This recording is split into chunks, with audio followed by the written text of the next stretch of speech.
Ok. Mm, bueno, vamos a dar inicio. Buenas tardes, buenas noches para algunos. Muchas gracias por estar con nosotros en un seminario más de genética médica y genómica del Instituto de Ciencias Médicas. Para el día de hoy traemos el seminario titulado Inteligencia Artificial y Enfermedades Raras, transformando el paradigma genómico y clínico, el cual será dictado por el doctor José Elías García Ortiz. El, el doctor José Elías es médico cirujano por la Universidad Autónoma de Coahuila, con maestría y doctorado en genética humana por la Universidad de Guadalajara y formación postdoctoral en el National Institute on Aging del National Institute of Health en Estados Unidos. Actualmente es investigador titular en el Instituto Mexicano del Seguro Social e investigador nacional nivel 2 del Sistema Nacional de Investigadores. Se desempeña como jefe de laboratorio de diagnóstico bioquímico de enfermedades lisosomales en el Centro de Investigación Biomédica de Occidente y es miembro del grupo de expertos de enfermedades lisosomales del IMS de México.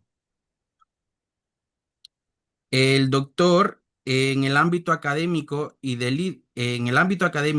liderazgo ha sido presidente de la Red Latinoamericana de Genética Humana en el periodo 2023 al 2025 y previamente presidente de la Asociación Mexicana de Genética Humana. Cuenta con una amplia trayectoria científica con más de 70 publicaciones y más de 1.000 citaciones en genética clínica y molecular. Sus principales líneas de investigación se enfocan en el diagnóstico de enfermedades raras, particularmente enfermedades lisosomales, así como en genética reproductiva, incluyendo infertilidad femenina y diagnóstico prenatal. Muchas gracias, doctor. Un honor tenerlo acá con nosotros en nuestros seminarios. Recordarles pues a los participantes que al final abrimos un pequeño espacio de preguntas y comentarios y también que estaremos ofreciendo pues certificados de participación y para ello pues se comunican a nuestro número de teléfono en la publicidad del seminario. Igual lo estaremos escribiendo por acá por el grupo. Así que bueno, sin más que añadir, doctor, muchas gracias. Adelante. Muchas gracias, Raúl, y muchas gracias a Iván Landírez por la invitación para estar hoy con ustedes en este seminario de genética médica y genómica del Instituto de Ciencias Médicas en Panamá. Para mí es un gusto platicar con ustedes. No soy experto que trabaje con inteligencia, pero es un tema que me apasiona mucho y sobre todo la interacción, la interseccionalidad que hay entre medicina de precisión, enfermedades raras e inteligencia artificial como un área de oportunidad para nuestra región en Latinoamérica. Em, eh, para empezar, me gustaría decirles que vivimos actualmente la convergencia de dos revoluciones científicas. Una que empezó hace más de 23 años, la era genómica, la finalización del proyecto Genoma Humano, donde hemos aprendido a secuenciar masivamente, a analizar variantes genómicas y hacer estudios de asociación para muchos fenotipos, ya sea monogénicos, poligénicos o complejos. Y también estamos viviendo la revolución de la inteligencia artificial, que en los últimos años ha tenido un desarrollo extraordinario y que ahora nos está brindando herramientas para hacer algoritmos de aprendizaje profundo, procesamiento de grandes datos y reconocimientos de patrones que al ojo humano o a la inteligencia humana son difíciles de interpretar. Entonces, esto genera una oportunidad sin precedentes para la medicina personalizada y sobre todo para nuestra región. Es importante también tomar en cuenta que la práctica médica ha sufrido también diferentes procesos de modernización. En el pasado, la mayoría de nosotros, no los conozco a todos, pero le puedo asegurar que la mayoría, aprendimos con una medicina basada en signos y síntomas, ¿sí? Y que nuestros alumnos aprendieron a hacer medicina a través de la medicina basada en evidencias mediante ensayos clínicos y lectura de referencias bibliográficas o guías de práctica clínica. Pero los futuros médicos o los médicos que están entrando actualmente a las carreras de medicina o a las ciencias de la salud tendrán que aprender la medicina con un nuevo paradigma, con un nuevo algoritmo, con algoritmos de hecho, para tomar a la medicina de precisión como el paradigma de la medicina. Entonces tenemos que aprender a saltar de estos paradigmas y perder miedo a la medicina de precisión y sobre todo al uso de la inteligencia artificial.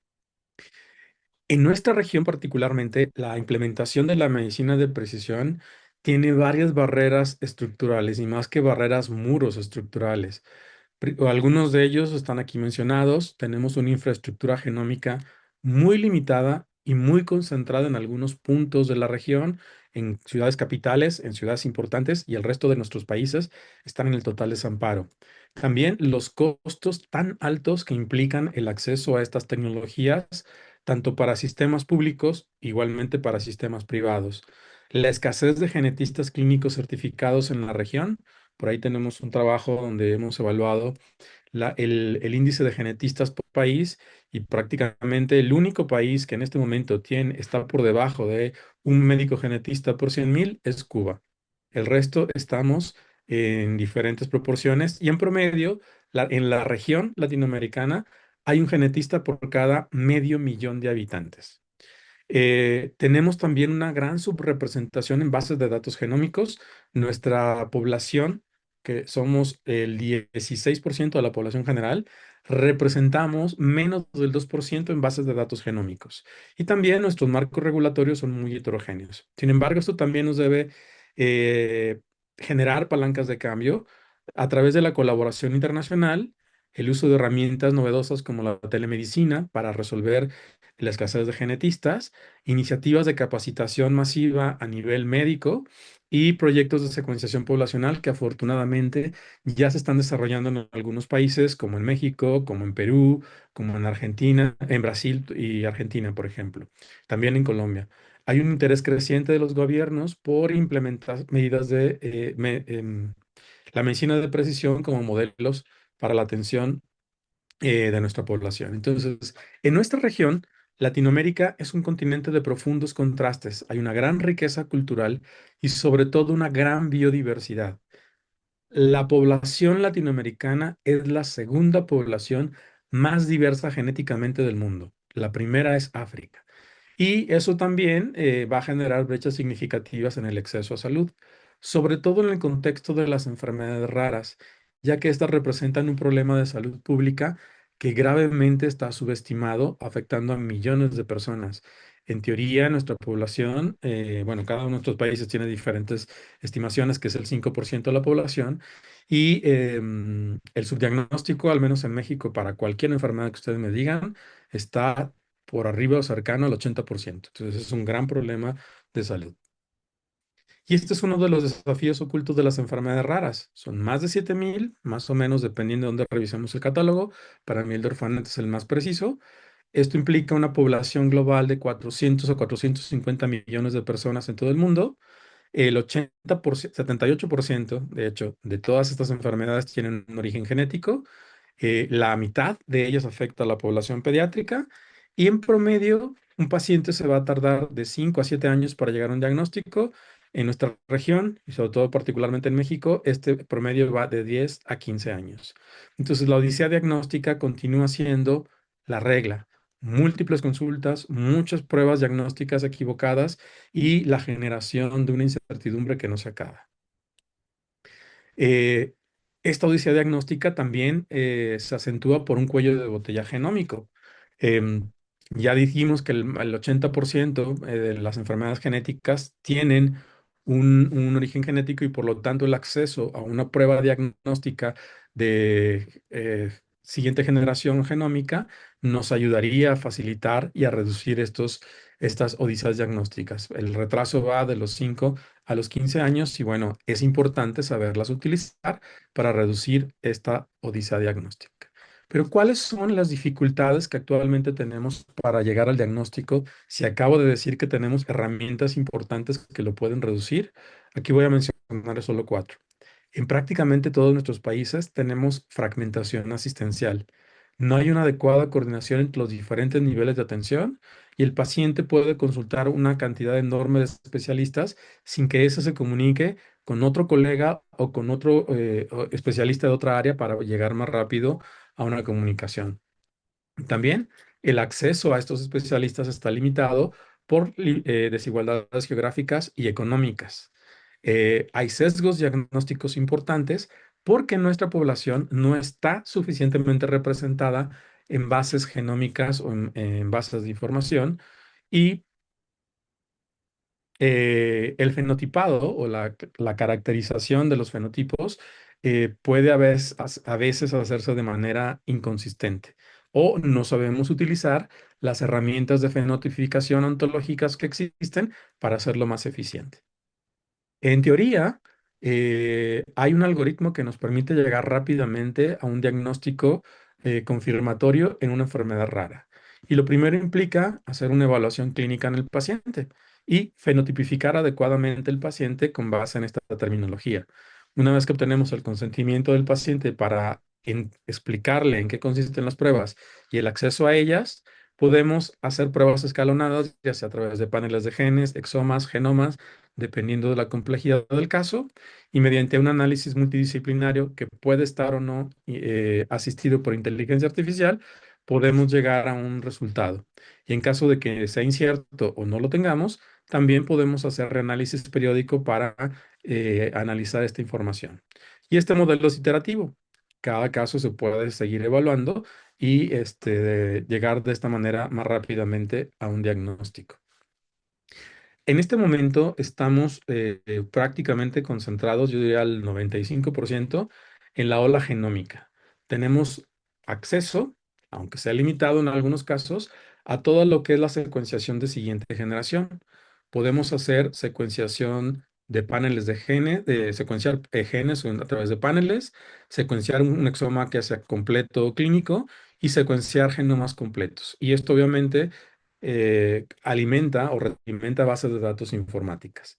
Los principales beneficios es que podemos reducir los costos y los tiempos de análisis a medida que accedemos con mayor frecuencia o con mayor disponibilidad a estos estudios. Pero esa es nada más la primera ola. Hay que tomar en cuenta que también existe una ola, hay más olas ómicas como son las ómicas, la proteómica, la transcriptómica y entre otras.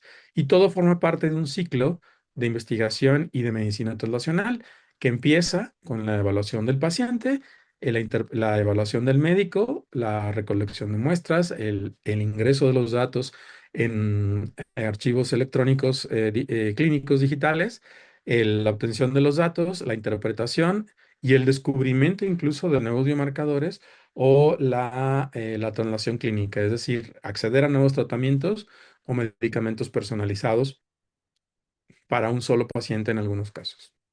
Entonces, la intervención temprana nos ayuda a modificar la evolución de la enfermedad. Aunque estas enfermedades son la mayoría de origen genético, pues solamente el 5% tiene un tratamiento curativo en este momento. Entonces, llegar a un diagnóstico temprano nos puede ayudar a mejorar muchas cosas. Ya dijimos, nos ayuda a mejorar la evolución de la enfermedad, a prevenir complicaciones, a asesorar a la familia y a mejorar la calidad de vida de un paciente con una enfermedad rara. En este contexto, tenemos que aprender a utilizar herramientas de inteligencia artificial.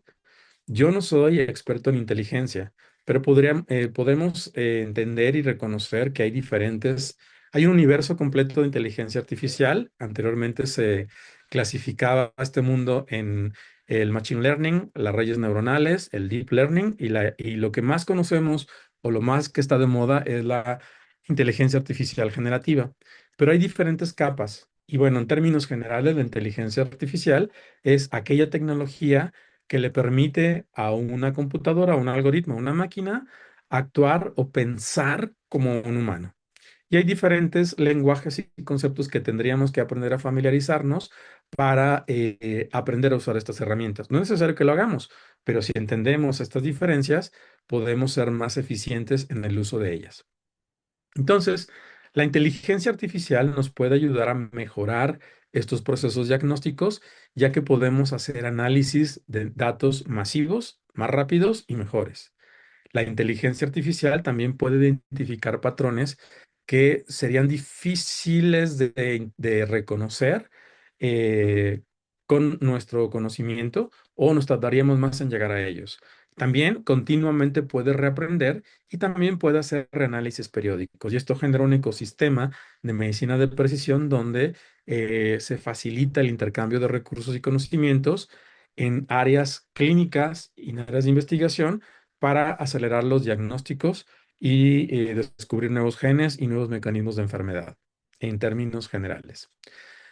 La inteligencia artificial podríamos decir que tiene su mayor uso en procesos o algoritmos de reconocimiento facial, en la priorización de variantes al analizar datos genómicos y en mejorar las correlaciones fenotipo-genotipo.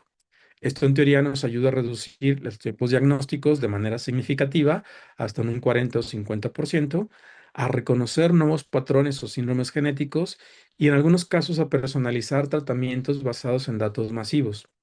Pero también implica algunos riesgos y desafíos porque puede llevarnos a sesgos algorítmicos porque nuestra población no está adecuadamente representada o porque sobreinterpretemos variantes de significado incierto o porque pongamos en riesgo la privacidad y seguridad de los datos sensibles de nuestros pacientes.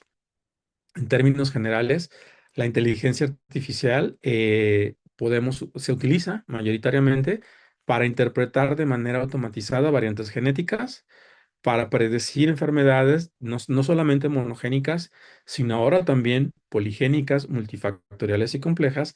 Y en este sentido nos ayuda a priorizar también los diagnósticos, sobre todo en enfermedades raras, aparte de estas enfermedades monogénicas, poligénicas, multifactoriales y congénitas. Un punto interesante, toda la información del genoma humano se almacena en bytes. Y este es un gran reto también para nosotros. En este momento, o más bien se ha calculado que en los siguientes 20 años, toda la investigación global del genoma humano en datos represente de 2 a 4 exabytes.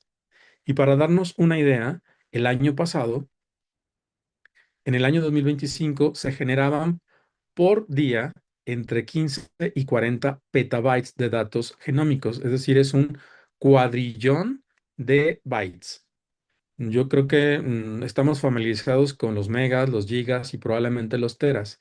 Un petabyte es 1000 veces más ese valor y un exabyte sería 1 millón de veces más ese valor. Entonces, esta información que se genera a nivel global por día es increíble, de 15 a 40 petabytes.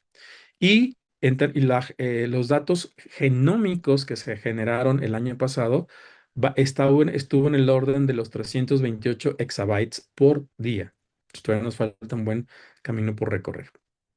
¿Cuál es el uso actual y paradójico de la inteligencia artificial en este momento en el campo de la genética y la genómica? Pues el 37% de la información y de los recursos que tenemos se utilizan en diagnóstico. Y ustedes me dirán, bueno, es que también el diagnóstico es precisamente el principal problema. Pues a pesar de eso es donde más se utiliza. Entonces tenemos que cubrir esa brecha. Entonces, en este sentido, este paradigma de la medicina, las enfermedades raras representan un paradigma dentro del campo de la medicina de precisión y son el mejor ejemplo para el desarrollo de nuevos enfoques personalizados. Y también una cosa muy importante, entre mejor conocemos las enfermedades raras, la fisiopatología y los mecanismos como esto ocurren, podemos entender y en algunos casos tratar enfermedades comunes o más frecuentes. Entonces, no necesariamente el conocimiento que se genera en enfermedades raras se queda en este nicho. Toda la información que se genera en enfermedades raras potencialmente tiene una aplicación directa en enfermedades comunes. Un ejemplo, el identificar la relación que existe en la formación de la agregación, la agregación no soluble de alfa-sinucleína correlaciona directamente con la actividad enzimática de beta-glucosidasa. Y la deficiencia de beta-glucosidasa es la fisiopatología o el origen etiológico de la enfermedad de Gaucher. Entonces, cuando se reconoce cómo se da esta interacción entre a mayor actividad enzimática, menor probabilidad de que la alfa-sinucleína se agregue de manera no soluble, o al revés, que una mayor agregación de alfa-sinucleína inhibe la actividad enzimática, ha podido generar ahora chaperonas farmacológicas en las cuales se puede intervenir tempranamente pacientes con algunas formas de parkinsonismo. Es un ejemplo nada más. En este sentido también hay pilares específicos de medicina de precisión que podemos utilizar para el abordaje de enfermedades raras. Voy a mencionar estos y voy a dar algunos ejemplos en el desarrollo de la presentación. El primero sería la genómica avanzada, las ontologías clínicas, la utilización de la nomenclatura HPO, la integración de datos, el uso de inteligencia artificial, que es el tema de hoy, y la gobernanza ética para la aplicación de estos pilares en el abordaje de pacientes con enfermedades raras. Hay muchas herramientas que nos permiten preprocesar datos, identificar variantes y predecir la patogenicidad o no patogenicidad de una variante. Y esto nos permite hacer nuevas asociaciones de nuevos genes hacia nuevos fenotipos. Hay muchos algoritmos de Machine Learning que están disponibles. Estos son algunos ejemplos: Random Forest para análisis de datos genómicos. Hay vectores de soporte, de apoyo que nos permiten clasificar variantes, y redes neuronales profundas que reconocen nuevos patrones, tanto de fenotipos asociados a genes y a la expresión de estos genes en la conformación de patrones de proteínas que no se reconocían anteriormente. También hay diferentes herramientas de Deep Learning para el análisis. Deep Learning implica que un algoritmo va a aprender solo y no requiere la intervención de un humano para generar nueva información. Y en este sentido, hay redes neuronales convolucionales que han revolucionado el análisis de secuencia, ya sea en la entrada de secuencias, en los filtros que utilizamos para analizar estas variantes y en la predicción de regiones de ciertos genes, sitios de unión y transcripción que pueden ser modificados con diferentes variantes génicas y reconocer patrones o asociaciones que antes no teníamos. Hay herramientas que están disponibles comercialmente. La de las más conocidas a nivel mundial es IBM Watson for Genomics, Tempus o Foundation Medicine, y hay otras que son sin costo. La más usada en este momento es DeepVariant de Google, pero hay otras que también nos permiten utilizar herramientas de inteligencia artificial sin pagar por ellas. Eh, Esto nos lleva a reducir hasta en un 90% el tiempo que nos lleva a hacer un análisis de una secuencia, a mejorar hasta en un 85% la precisión diagnóstica y a reducir hasta en un 70% los costos de la interpretación de estas secuencias. Pero hay grandes limitaciones y desafíos. Uno de ellos ya lo mencioné: los sesgos en el entrenamiento de los datos, porque las bases de datos están sesgadas hacia poblaciones caucásicas. Caucásicos son europeos blancos y americanos, que representan en estas bases hasta el 89% de las bases de datos genómicas actuales. La interpretabilidad clínica también, porque estos modelos funcionan como cajas negras. Nos dice el resultado, pero nunca sabemos cómo funcionan. Y hay también limitaciones en la validación regulatoria, porque no tenemos marcos regulatorios específicos en nuestra región para el uso de estas herramientas en el área de la salud. Y también se puede comprometer en algunos casos la privacidad y la seguridad de estos datos genómicos cuando usamos algunas herramientas sin conocer todos los términos para su uso. De lo que más se utiliza actualmente es a nivel de fenotipado, em, la identificación de diagnósticos clínicos a través del uso de herramientas, el fenotipado computacional en dismorfología. Y bueno, aquí hay herramientas que todo el mundo conocemos. La más común, la más famosa, porque también fue la primera, es un Deep Gestalt, que es Face2Gene. Es una aplicación de uso libre que lo único que requiere es que digamos que somos médicos y que nos permite, de una lista de 300 diagnósticos, llegar a estos diagnósticos con una precisión cercana al 90% en relación a la toma de una fotografía clínica y en algunos casos la entrada de datos fenotípicos específicos. También hay algunas herramientas que nos permiten descubrir nuevos patrones, es decir, ciertas variantes en ciertos genes podrían de alguna manera establecer patrones dismorfológicos que no hayamos identificado plenamente. A estos son algunos ejemplos. El más común es el de PHIP, que es un nuevo síndrome que se acaba de describir y que estaba asociado a discapacidad intelectual y ahora hay un patrón dismorfológico facial que puede ayudarnos a llegar más rápido al diagnóstico. Esto es mediante el uso exclusivo de herramientas de inteligencia artificial. Y esto nos lleva a un cambio de paradigma en cómo podemos utilizar la inteligencia artificial para reducir una odisea diagnóstica. ¿Qué es lo que pasaba tradicionalmente? Tenemos un paciente con datos clínicos que acude a varios especialistas para llegar a una propuesta diagnóstica. También puede ser sujeto a varios procesos de secuenciación o herramientas de secuenciación de nueva generación y que mediante el análisis manual en la mayoría de los casos permitiría también llegar a un diagnóstico, pero mediante un proceso segmentado y tardado que podrá llegar hasta en 5 a 15 años. Si a este mismo proceso nosotros lo aceleramos con inteligencia artificial, a través ¿cómo se llama?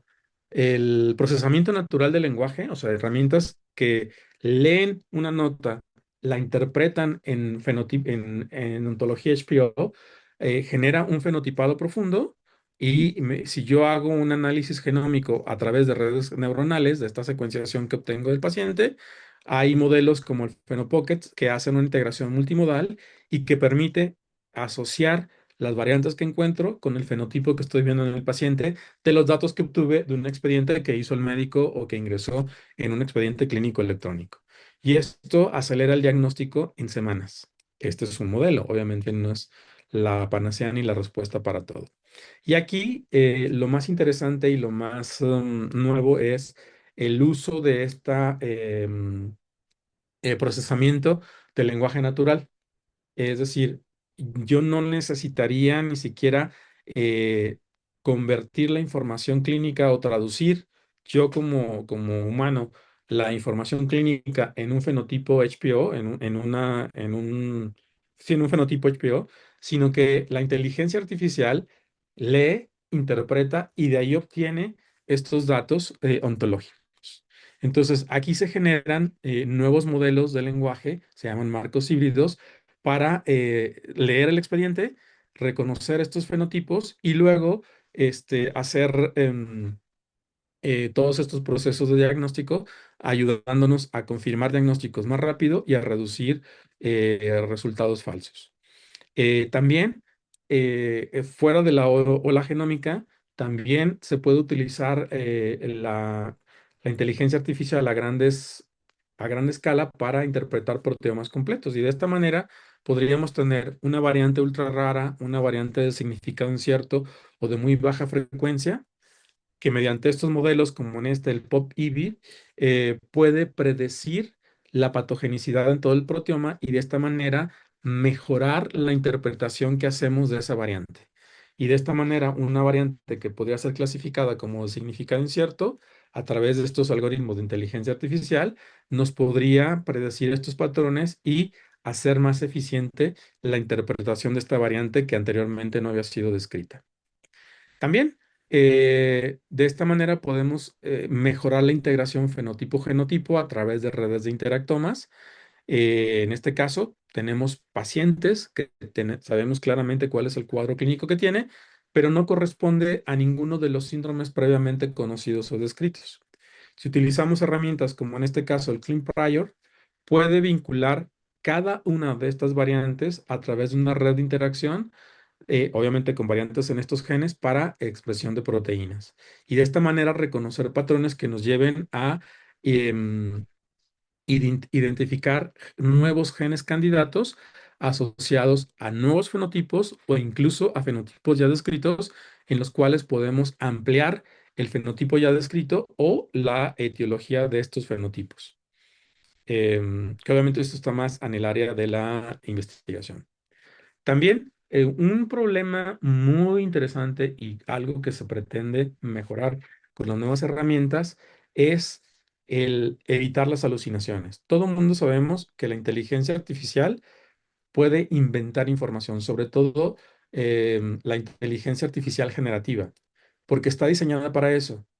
La inteligencia artificial odia los huecos, los llena y puede llenarlos con información verdadera o con información falsa. Y también la inteligencia artificial está diseñada para complacernos.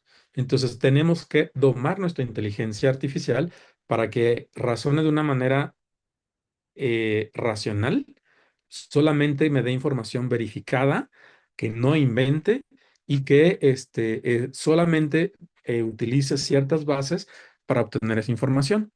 En este sentido, los LLMs podríamos utilizarlos para descartar diagnósticos diferenciales.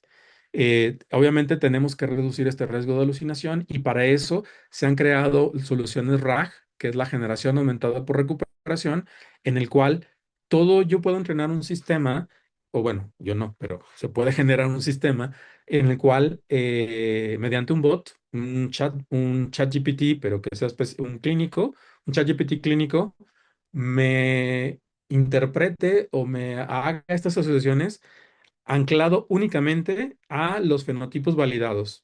HPO tiene alrededor de 54,000 entradas y solamente podría estar trabajando con esta ontología fenotípica. De esta forma, no podría inventar datos. Y en este sentido, estos procesos de lenguaje, estos procesos serían restringidos y por lo tanto mejoraría el resultado que obtengamos al utilizar una de estas inteligencias. Hay un gran ecosistema de herramientas de inteligencia artificial. Estos son cuatro. El Deep Gestalt, que es para dismorfología, es una visión artificial que nos permite, que se utiliza exclusivamente para dismorfología y que puede llegar a validar hasta el 90% de los diagnósticos de una lista general. El ejemplo sería Face2Gene. Otro que es PopIP, que es un aprendizaje profundo, un deep learning, que puede aprender a predecir variantes proteómicas con una alta precisión. O el Clean Prior, que es una red de interactomas que permite priorizar las correlaciones fenotipo-genotipo y que puede tener un nivel muy importante, un uso importante cuando analicemos genomas o exomas. Hay otros como el DXGPT, este era un lenguaje que les decía, esto lo inventaron en España, el DXGPT, que es un chatbot que exclusivamente está enfocado a enfermedades raras.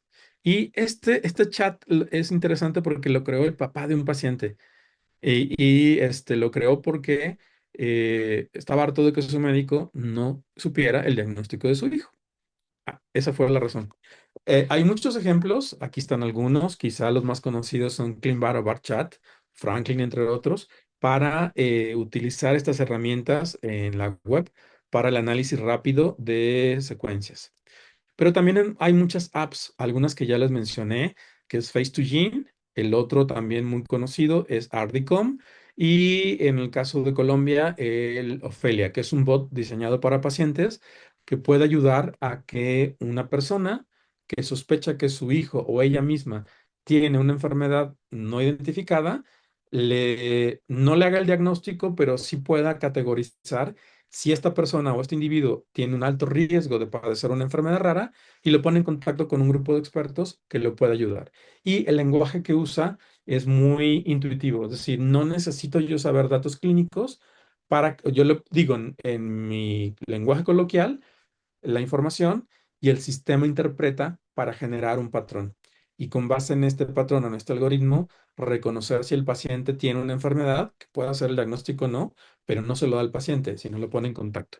También hay una herramienta de FDNA, que es la compañía que tiene a Face2Gene, que se llama Child Development Checker.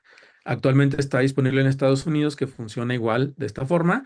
Yo ingreso datos, más bien, me pongo en contacto con la aplicación, voy a subir una foto y el sistema, el bot me está haciendo preguntas y está orientándolas hacia un diagnóstico.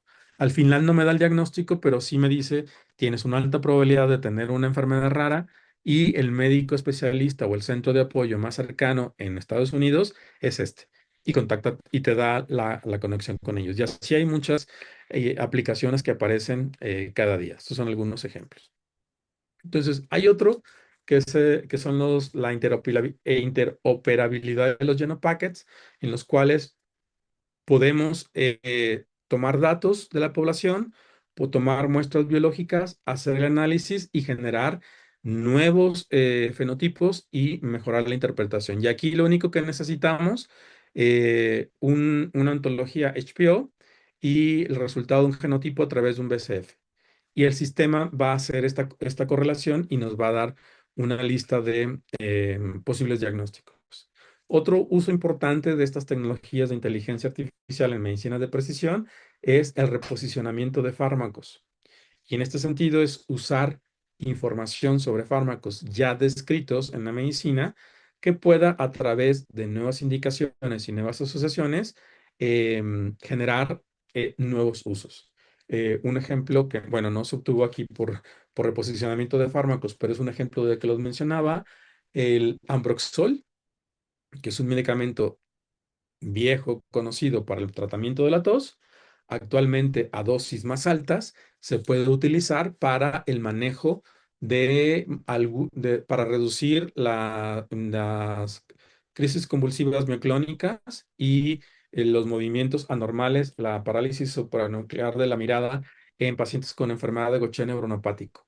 Y también, como lo mencioné, en el tratamiento de algunas formas de parkinsonismo. Entonces, estas redes neuronales pueden predecir nuevos candidatos terapéuticos para más de 17,000 enfermedades en este momento. También hay que tomar en cuenta que no todo lo que está disponible es realmente de aplicación directa. Sabemos, por ejemplo, que hay algoritmos o inteligencias que nos permiten hacer fenotipificados faciales específicos para síndromes conocidos. También podemos mejorar o hacerlo de manera muy eficiente la extracción automatizada de términos HPO a través de textos libres, a través de el procesamiento natural del lenguaje y la priorización de variantes en exomas o genomas basado en redes de interactomas. Eso está bien establecido y definido. Pero hay que tener mucho cuidado porque los diagnósticos no son 100% autónomos. Un chatbot no puede eh, ser responsable de un diagnóstico. La experiencia clínica siempre es importante. También hay que tener mucho cuidado con las predicciones terapéuticas computacionales que no han sido validadas in vitro. Todo requiere una validación a través de modelos celulares o modelos clínicos. Y no podemos usar sistemas como ChatGPT para llegar a un diagnóstico. ¿Y qué es lo que pasa en la vida real? Que el paciente antes entraba a Google, ahora entra a ChatGPT para pedirle un diagnóstico. No podemos hacer eso. ¿Sí? Hay herramientas específicas para eso y bueno, hay que tener cuidado con estas. Hay también oportunidades y riesgos. Oportunidades clínicas para reducir odiseas diagnósticas, como ya lo mencioné. Oportunidades sistémicas para democratizar el conocimiento de la genómica, no nada más en las zonas donde están los centros de excelencia, sino en zonas de bajos recursos o en zonas rurales, sobre todo a través de herramientas de telemedicina. Hay riesgos algorítmicos porque están entrenados para ciertos grupos étnicos. Y también el fenómeno de la caja negra. No sabemos cómo funcionan, ¿sí? Y si va a funcionar adecuadamente para nuestra población. También hay riesgos regulatorios. Hay que tener mucho cuidado con la privacidad de los datos genómicos y el cumplimiento de normas de datos y la responsabilidad médica y legal. En este momento, la responsabilidad médica para un diagnóstico es del médico humano. No podemos decir que una inteligencia hizo un diagnóstico y culpar a la compañía o a quien diseñó ese algoritmo que llegó a un diagnóstico equivocado. La participación del médico o del humano es muy importante en este momento. A nivel latinoamericano, es importante tomar en cuenta que estamos sobre representados en estos modelos y en estas bases de datos. que también hay leyes de privacidad que limitan el intercambio de cohortes e incluso de muestras. A veces es muy difícil mover muestras de México a Brasil o que de algunas zonas de la región de Centroamérica lleguen a México, por ejemplo. Entonces hay que tener cuidado con eso. Y hay que generar también redes generativas que creen datos sintéticos que puedan replicar a nuestra población de manera eficiente sin comprometer la privacidad y muchas otras cosas. Em, Hay que dar los sesgos en los datos de entrenamiento y hay que vigilar los problemas de validación externa. Muchas veces en el laboratorio o en un entorno de investigación funciona muy bien, pero cuando lo llevamos a la vida real no funciona. Y otra vez el efecto de la caja negra. Estos algoritmos son complejos y muchas veces no podemos entender o no nos pueden explicar los dueños de estas inteligencias cómo funcionan. Entonces, eso compromete la confianza que voy a tener en un resultado y sobre todo los procesos de auditorías cuando algo sale mal. Hay varios mensajes que me gustaría que nos llevemos. En este momento la inteligencia es una herramienta, es un copiloto, no es la solución. El juicio clínico y la validación de un experto humano sigue siendo insustituible en la genética médica. También, sin estandarización no hay revolución. Hay que adoptar lenguajes como el HPO o Phenopackets para mejorar la investigación y es importante integrar a nuestra región en estas bases de datos. La gran riqueza de la biodiversidad que tenemos en la región nos convierte en la segunda región más diversa a nivel genómico en el mundo. Eso es eh, una ventaja que tenemos que utilizar. Entonces necesitamos mejorar la inteligencia, necesitamos estandarizar los datos y necesitamos tener representatividad en esta diversidad global. Y eso hay que hacerlo de manera adecuada y educada. Hay muchos desafíos, los datos, la protección de los datos sensibles, sobre todo en nuestras poblaciones, en nuestros países, la adaptación de un consentimiento informado a contextos culturales y a niveles educativos diversos. Estoy seguro que nosotros no tendríamos problema en autorizar una toma de una muestra de sangre para hacer un estudio genómico, pero a lo mejor hay algunas poblaciones originarias que no lo consentirían, a pesar de que les expliquemos que el beneficio que van a obtener de ese estudio es mayor y tenemos que respetar esa diversidad. También mejorar la equidad en el acceso.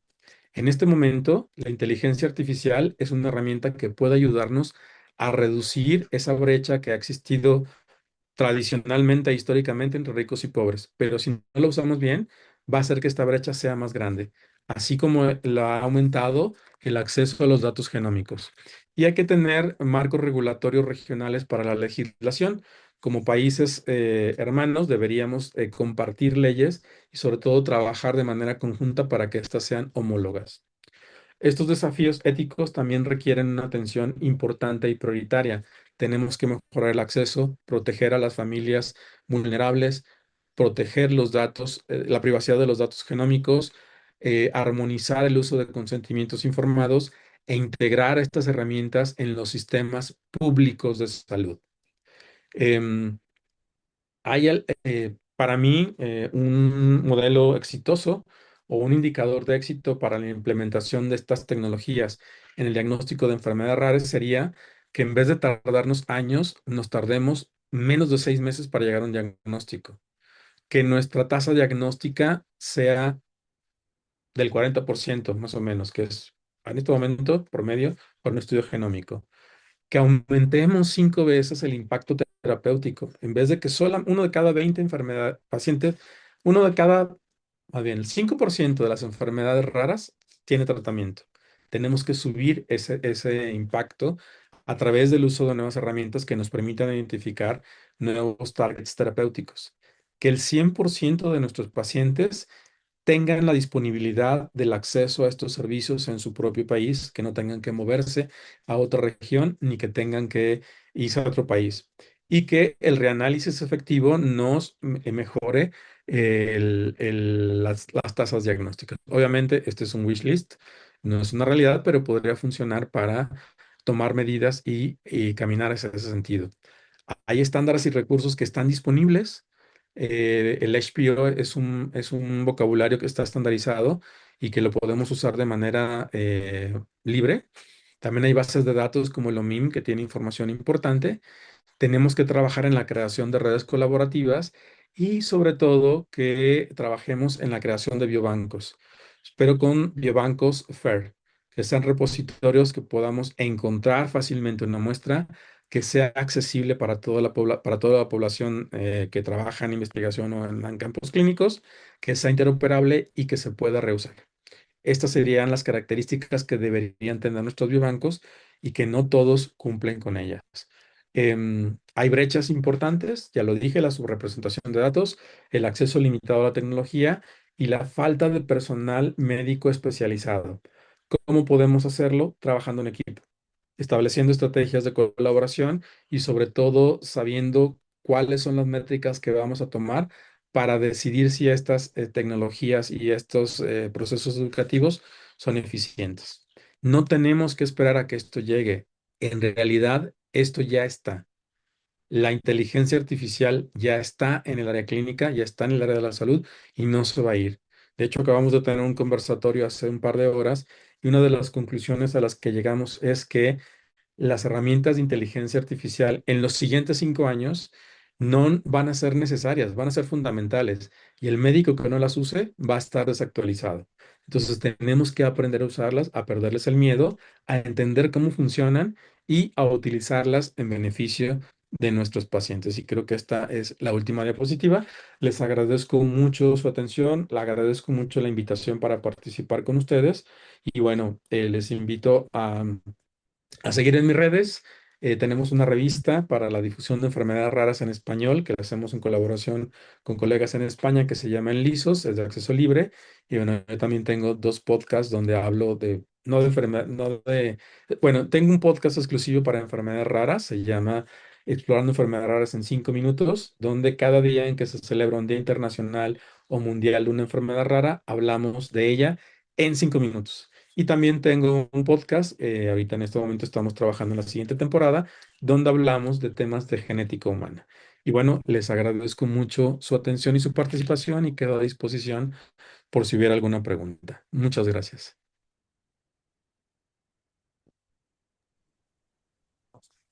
Muchas gracias, doctor. La verdad, felicitarlo por el tremendo trabajo. Es un tema, la verdad, de vanguardia y muy importante en el ámbito de la genómica. Como mencionó, pues abrimos el espacio a preguntas y comentarios. Pueden levantar la mano, abrir micrófono o escribirlo a través del chat. Buenas noches, doctor García. ¿Cómo está? Muy bien, Iván. Muchas gracias por el apoyo para los seminarios de genética médica y genómica del Instituto de Ciencias Médicas. Doctor, ha sido muy contributorio y le agradecemos muchísimo por su presentación. Muy interesante lo que nos ha mostrado. Eh, Doctor, nosotros en el laboratorio estamos interesados en afinar nuestro análisis de variantes estructurales, CNVs, utilizando exomas y genomas completos. De pronto usted nos podría recomendar o de pronto, no sé, después por email o por chat, algunas herramientas que podríamos nosotros Ah, trabajar para analizar variantes estructurales. claro que sí. Hay grupos, sobre todo en China, que están trabajando fuertemente con nuevas herramientas de inteligencia artificial. De hecho, hay un laboratorio muy grande que acaba de dar de baja al 80% de sus bioinformáticos, porque están basando la interpretación de grandes datos, sobre todo de exomas y genomas, con inteligencia artificial que ellos mismos han desarrollado. Entonces, no quiere decir que nos vamos a quedar sin trabajo, más bien quienes sepamos utilizar estas herramientas, vamos a tener más trabajo. Entonces, sí, sí hay herramientas Claro, que pueden usar y con mucho gusto lo conversamos. dele, doctor, muchas gracias.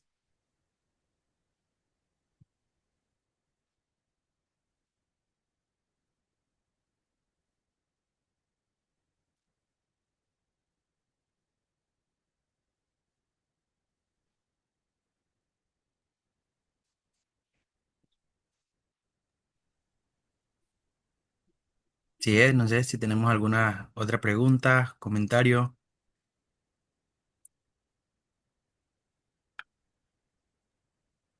Carla Velázquez quiere preguntar, levantó la mano, Raúl. Ok, Puede, adelante. puede hablar directamente, Carla, o ponerlo en el chat.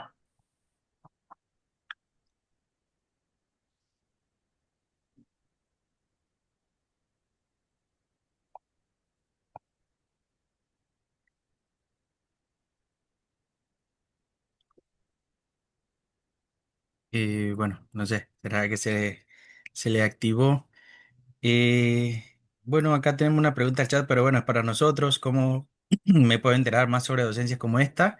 Bueno, nosotros siempre hacemos un seminario al mes con especialistas invitados de diferentes países y pueden seguirnos a través de nuestras redes sociales como @Instituto de Ciencias Médicas. También, bueno, y si ya está inscrito, podremos hacerle llegar las próximas invitaciones. Así que puedes buscarnos en nuestras redes sociales, en YouTube. En YouTube tenemos más de las que se han ido haciendo. Y también, bueno, ahí en Instagram, Facebook, siempre estamos subiendo lo que son las promociones de los seminarios. Así que, bueno, agradecidos, creo Ah, que... sí, Sí, adelante, Anthony. ¿qué tal? Muchas gracias por la presentación, doctor. Eh, una consulta. ¿En México existe algún tipo de base de datos tipo ADNI o UK Biobank que tenga información disponible que pueda ser utilizada de manera abierta, como existe en los Estados Unidos, en Europa? Y si es Eh, así, no sé si nos puede compartir algunos nombres. sí, existe el Biobanco Mexicano, que es, digamos, la base de datos, el biobanco más grande que existe en este momento, son alrededor de 6.000 muestras. Hay otro que es el Estudio Genómico de la Ciudad de México, que son creo que 3.000. En ambos puedes solicitar hacer una consulta o el acceso a los datos, eh, y se puede trabajar con ellos. El biobanco lo maneja el doctor Andrés, se me va el apellido. Andrés, ahorita te digo, se va a enojar cuando diga que no me acuerdo de su nombre. Andrés Moreno, el grupo de Andrés Moreno, ellos tienen esta base de datos, es una base de datos nacional. Tienen también un sitio donde puedes consultar, en el caso, bueno, para México, la ancestría de ciertas regiones y ciertas variantes asociadas a genes. Te puede decir la probabilidad de que esa variante sea de un componente étnico amerindio, caucásico, asiático o africano, adaptado a nuestra población, pero puede funcionar también para otras poblaciones. Y hay otro grupo grande que apenas está abriendo sus datos, que es el proyecto 100.000 genomas del TEC de Monterrey. En este momento tienen disponibilidad para 50.000 de estas muestras y es por solicitud, como grupo de investigación, al grupo de investigación que lidera el TEC de Monterrey, Campus Monterrey. Una de las personas con las que te puedes contactar es la doctora Rocío Ortiz, que es una de las líderes de este proyecto, y se puede acceder a ellas. El de la Ciudad de México, el Biobanco Mexicano y el de 100.000 genomas. Muchas gracias.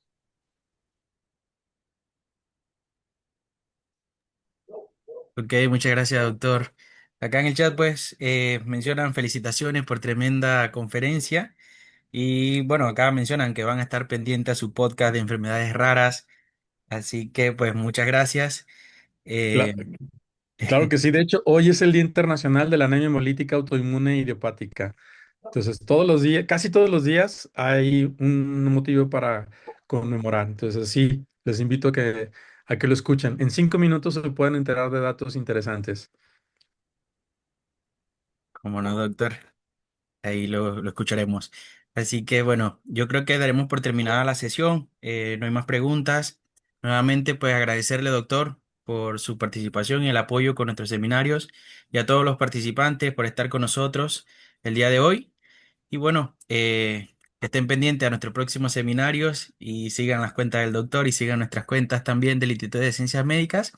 Así que, pues nada, que tengan una bonita noche y muchas gracias. Gracias a ustedes por la atención y por la invitación. Para mí es un gusto compartir con colegas y difundir la ciencia y la genética humana en español. Así es. Gracias. Gracias, hasta luego. Hasta luego.